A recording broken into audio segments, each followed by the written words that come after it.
Sir, अभी जो दिल्ली सरकार ने एक नोटिफिकेशन जारी किया है कि यमुना में ओजोन एक बनाया है, जिसमें यमुना फ्लड प्लेन में जितने भी बस्तियां हैं या कंस्ट्रक्शंस हैं उन सबको हटाया जाएगा।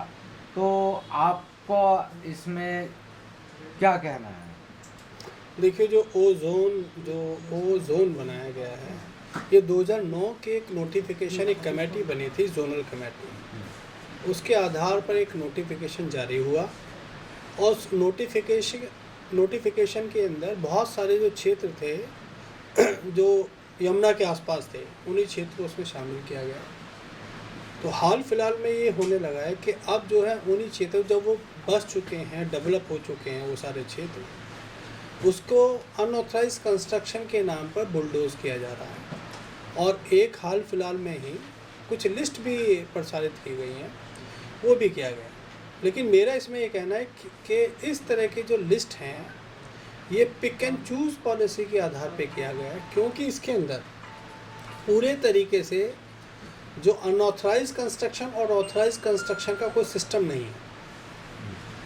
अगर आप देखते हैं कि यमुना क्षेत्र के अंदर अक्षरधाम मंदिर भी बना हुआ है, गेम्स विलेज भी बना हुआ है, दिल्ली सचिवालय जो नया बना है आईटीओ पर वो भी बना हुआ है, इंदिरा गांधी स्टेडियम भी बना हुआ है, और ऐसे जमुना घाट पर भी बहुत सारे ऐसे कंस्ट्रक्शन की एक्टिविटी हैं। लेकिन उन ऐसी स्थिति को जानबूझकर छोड़कर एक पिक एंड चूज़ पॉलिसी को अडॉप्ट किया गया, और जहाँ पर मेहनतकश जनता रहती है उनको टारगेट करते हुए उनको साफ किया जा रहा है। बुलडोजर कभी भी मॉडल टाउन पर नहीं चला, जहाँ पर लगभग हर कुछ समय के बाद जो है एक बाढ़ जैसी स्थिति बनती है, पानी भरता है।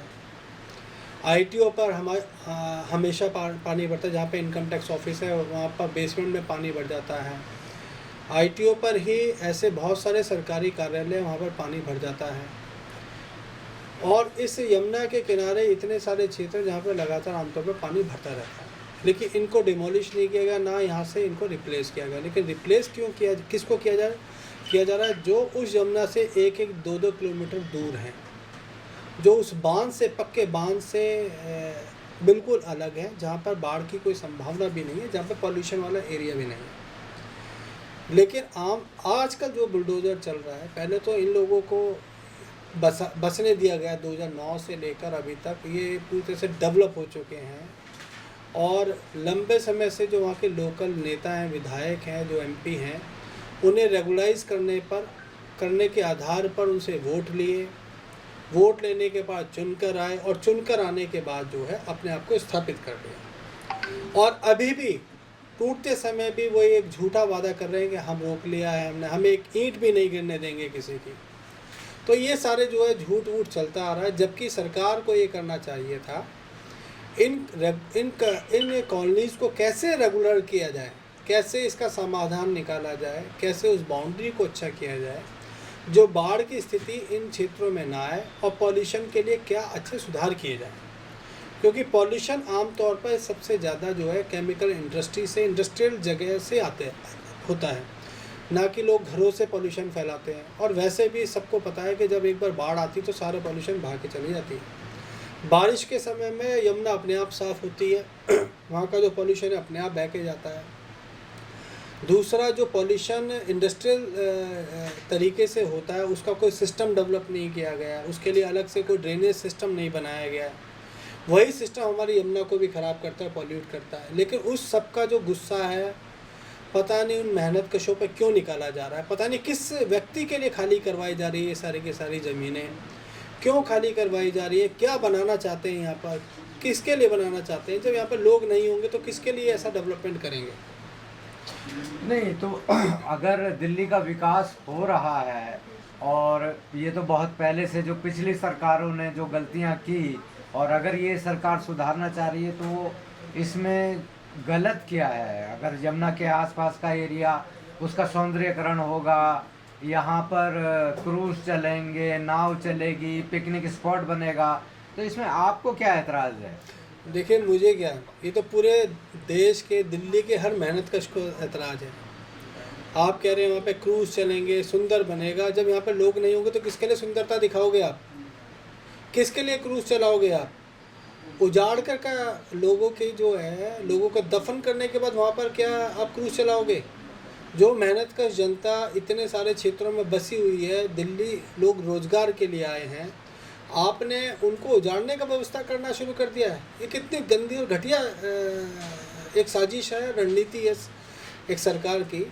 अगर यहाँ पर व्यवस्था करनी थी, उनको अरेंज करते अच्छे तरीके से।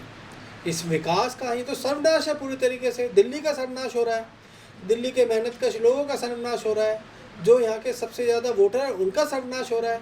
क्योंकि कोठी बंगले में और अच्छे हाई फाई फ्लैट के अंदर कौन लोग रहते हैं जो वोट दे? मैक्सिमम लोग वोट नहीं देने के लिए जाते। मैक्सिमम लोग जो है यहाँ की अर्थव्यवस्था का पार्ट नहीं है। अर्थव्यवस्था का पार्ट, दिल्ली के अर्थव्यवस्था का पार्ट जो यहाँ के मेहनतकश हैं, जो सबसे ज़्यादा डायरेक्ट इनडायरेक्ट टैक्स देते हैं। छोटी से छोटी पेन खरीदने के लिए टैक्स देते हैं, सड़क पर चलने के लिए टैक्स देते हैं, बस में जो जा रहा है वो भी टैक्स देता है। ये सब उन लोगों का सर्वनाश है। ये किसी और ऐसे व्यक्ति का सर्वनाश नहीं है जो सुंदरता चाहते हैं, यहाँ पे सौंदर्य, यहाँ पे शिप चलाना चाहते हैं, हवाई जहाज चलाना चाहते हैं। उनका कोई सर्वनाश नहीं है। सर्वनाश है यहाँ पे जो झुग्गी में रहते हैं, छोटे छोटे मकानों में रहते हैं, जिन्होंने 2009 से लेकर अब तक इस दिल्ली को डेवलप किया है। क्योंकि पिछले 20 साल के अंदर जो दिल्ली के अंदर डेवलपमेंट हुआ है वो इन्हीं मेहनतकश लोगों ने किया है, ना कि ऐसे व्यक्तियों ने किया है जिन लोगों ने इसको उजाड़ने की व्यवस्था करी है। ये बुलडोजर जो है उनके घरों पर क्यों नहीं चल रहा है? ये बुलडोजर ऐसे मेहनतकश, ऐसे डेंस प्रॉपर्टी जो पॉपुलेटेड एरिया उन पर क्यों चल रहा है, जिनकी वजह से दिल्ली बसी है? नहीं, मैं अभी भी आपसे कहूँगा कि इसमें अगर दिल्ली का विकास होता है, दिल्ली का सौंदर्यकरण होता है, तो इसमें आपको क्या एतराज़ है? मल्टी स्टोरी बिल्डिंग बना दो अच्छी अच्छी आप। जिसके जो जितने परिवार के लोग हैं सबके लिए मल्टी स्टोरी बिल्डिंग बना दो। जो बंगले वाले लोग हैं उनको भी एक फ्लैट दे दो, और जो मेहनतकश है उनको भी फ्लैट दे दो। आर्थिक आधार पर सबको समान कर दीजिए, पूंजी के आधार पर लोगों को समान कर दीजिए, क्या परेशानी है? लेकिन उजाड़ा उन मेहनतकशों को ही क्यों जा रहा है सौंदर्य के नाम पर? आप कह रहे हो क्लीन कर रहे हैं, कहाँ क्लीन कर रहे हैं? लोगों को यहाँ से साफ करके क्लीन कर रहे हैं, लोगों को यहाँ से भगाना चाहते हैं, मेहनतकशों को यहाँ से भगाना चाहते हैं। क्यों भगाना चाहते हैं? उन्होंने तो आपको यहाँ पे चुन के यहाँ भेजा है, आप उनके रिप्रेजेंटेटिव हैं। यहाँ के जो शासन व्यवस्था है उनको जो है ये मेहनतकशी पाल रहे हैं, और कोई नहीं पाल रहा है। उनके टैक्स से पैसे दिए से इनको तनख्वाह मिल रही है। जितने नेता हैं, अगर ये लोग वोट नहीं देंगे, मेहनतकश लोग जो 90% यहाँ पर हैं, 95% होंगे, 5% लोग तो बहुत कम लोग हैं जो इस दिल्ली को विकास नहीं कर रहे। वो ज़्यादातर जो दिल्ली के पुराने लोग हैं, अच्छे पढ़ लिख गए हैं, वो ज़्यादातर बाहर चले गए, कोई गुड़गांव चला गया, कोई विदेश चले गए हैं। लेकिन दिल्ली को अभी तक थाम रखा है यहाँ के मेहनतकश मजदूरों ने। ये मिलें चल रही हैं उनकी वजह से, ये कारखाने चल रहे हैं उनकी वजह से, ये खेती बाड़ी चल रही है दिल्ली के आसपास की उनकी वजह से, लोगों को कपड़े पहनने को मिल रहा है उनकी वजह से, लोगों को खाने पीने की व्यवस्था मिल रही है। कृषि कौन कर रहा है? ये मेहनतकश लोग ही तो कर रहे हैं।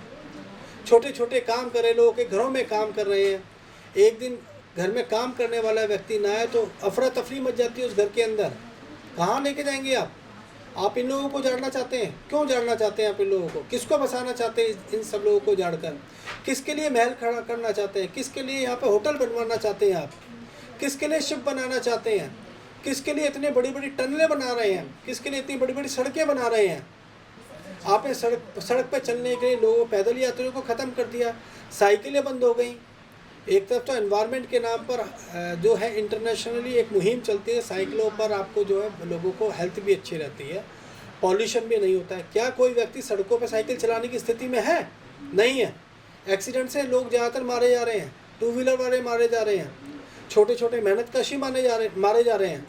और मार कौन रहा है? BMW में चलने वाले लोग मार रहे हैं। कौन मार रहा है? बड़ी बड़ी गाड़ियाँ मार रही हैं, स्पीड वाली गाड़ियाँ मार रही हैं। इन मेहनतकशों को क्यों मारना चाहते हैं? अभी हाल फिलहाल में ही देखो, इतनी आग की घटनाएं हो रही है। पता नहीं किसके लिए डेवलपमेंट हो रहा है, कैसा डेवलपमेंट हो रहा है, लोगों को उजाड़ के डेवलपमेंट हो रहा है। क्यों हो रहा है ऐसा डेवलपमेंट?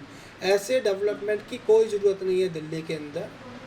ये मेहनतकशों की दिल्ली है, मेहनतकशों की ही यहाँ इस दिल्ली के अंदर व्यवस्था होनी चाहिए। मेहनतकश ही इस भारत के मूल निवासी हैं, मूल नागरिक हैं। वही लोग जो हैं यहाँ के विधाता हैं दिल्ली के, और वही डिसाइड करेंगे दिल्ली कैसे बनेगी और कैसे सुंदर रहेगी। सर एक मैं आपसे आखिरी सवाल पूछता हूँ कि इस ओजोन प्रोजेक्ट का कानूनी आधार क्या है, कि इसको क्या रोका जा सकता है या नहीं रोका जा सकता, या किस तरीके से इसको टैकल किया जा सकता है? आज रात को ही रोका जा सकता है, इसे आधी रात को रोका जा सकता है। आपने देखा होगा सुरेंद्र जी कि जैसे ही सुप्रीम कोर्ट से सरकारें किसी केस को हारती हैं, वो आधी रात पर ही एक नया कानून बना देती हैं उस व्यवस्था को पलटने के लिए। रात को 12 बजे राष्ट्रपति महोदय ऐसे कानूनों को साइन करने के लिए तैयार हैं, जबकि ये तो मेहनत कशों का क्वेश्चन है। लगभग 5 लाख घर इस बुलडोज होने वाले हैं। 5 लाख घरों के अंदर लगभग 1 करोड़ जनसंख्या होगी कम से कम। क्या 1 करोड़ लोगों के लिए क्या ये सरकारें, क्या राष्ट्रपति महोदय, क्या कानून व्यवस्था उनके लिए कोई ऐसा व्यवस्था नहीं कर सकती है? बिल्कुल कर सकती है। इच्छा शक्ति होनी चाहिए, लेकिन फिलहाल इच्छा शक्ति इनको उजाड़ने के लिए है। पूरी की पूरी ताकत कोर्ट व्यवस्था, प्रशासन और राज व्यवस्था, राजशाही, ये पूरे तरीके से इन लोगों को हर कीमत पर उजाड़ रही है। कोर्ट कोई मदद नहीं कर रहा है ऐसी स्थिति में। तो मेहनत कशों को, मुझे लगता है मेहनत कशों से अपील भी है, उनको इस बारे में सोच समझ के कुछ फैसला लेना चाहिए, एकजुट होना चाहिए, एक शांतिपूर्ण तरीके से आंदोलन करना चाहिए, जिससे कि इस तरह के बुलडोज टूटें। बुलडोज़र्स को तोड़ना होगा, शांतिपूर्ण तरीके से रोकना होगा, ऐसी व्यवस्था बनानी होगी हमें सरकार को, मेहनत कशों को, इन सरकारों को झुकाना होगा, जिससे कि इसके अंदर जो व्यवस्था अच्छा एक समाधान निकाला जा सके। एक जोन बन सकता है, तो ऐसे पर कोई भी जोन बन सकता है, कोई भी प्रक्रिया बन सकती है, अगर इच्छा शक्ति हो तो। चलिए, बहुत बहुत शुक्रिया।